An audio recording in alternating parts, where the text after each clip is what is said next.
امریکہ نے ایران کے خلاف حملوں کی ایک اور لہر مکمل کر لی۔ سینٹ کام نے ایران کے مختلف مقامات پر درجنوں اہداف کو نشانہ بنانے کا دعویٰ کیا ہے۔ جزیرہ قشم، جزیرہ سریک، خرم شہر، بوشہر، اہواز، نور آباد، آبادان اور بندر عباس سمیت کئی شہر دھماکوں سے گونج اٹھے۔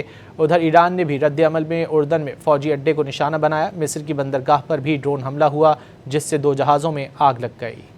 خطے میں ایک بار پھر کشیدگی مزید سنگین ہو گئی۔ گزشتہ روز ہونے والے ایرانی حملوں کے جواب میں امریکہ نے بھرپور جوابی کارروائیوں کی لہر مکمل کر لی۔ سینٹرل کمان کا کہنا ہے کہ تازہ کارروائیوں میں پاسداران انقلاب کے کمانڈ سینٹرز، میزائل اور ڈرون ذخائر، ساحلی نگرانی کے مراکز سمیت درجنوں اہداف کو نشانہ بنایا گیا۔ امریکی حملوں کے باعث جزیرہ قشم، جزیرہ سرخ، خرم شہر، بوشہر، اہواز، نور آباد، آبادان اور بندر عباس سمیت ایران کے مختلف شہر دھماکوں سے گونج اٹھے۔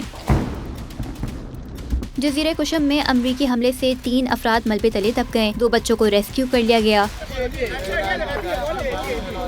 بعض میڈیا ذرائع کے مطابق گزشتہ رات امریکی حملوں میں ایران کے 9 شہروں کو نشانہ بنایا گیا، جن میں صوبہ خوزستان کے تیل پیدا کرنے والے علاقے پر سب سے زیادہ بمباری کی گئی۔ ایرانی میڈیا کے مطابق امریکی فضائی حملوں کے جواب میں پاسداران انقلاب نے اردن میں امریکی اہداف پر میزائل داغے ہیں۔ ایرانی میڈیا نے موفق سلاطی ایئر بیس پر حملے کی ویڈیو بھی جاری کر دی۔ دوسری جانب اردن فوج نے دعویٰ کیا ہے کہ ایران کی جانب سے داغے گئے 5 میزائلوں کو روک دیا گیا۔ مصر کے بندرگاہ دامی اطلح پر ڈرون حملہ ہوا جس سے 2 جہازوں میں آگ لگ گئی۔ واقعے میں کوئی جانی نقصان نہیں ہوا۔ برطانوی بحری سیکیورٹی کمپنی کے مطابق حملے میں ایک امریکی گیس اسٹوریج ٹینکر کو نشانہ بنایا گیا۔ حکام کے مطابق دھماکے کے بعد بندرگاہ پر لگنے والی آگ پر قابو پا لیا گیا۔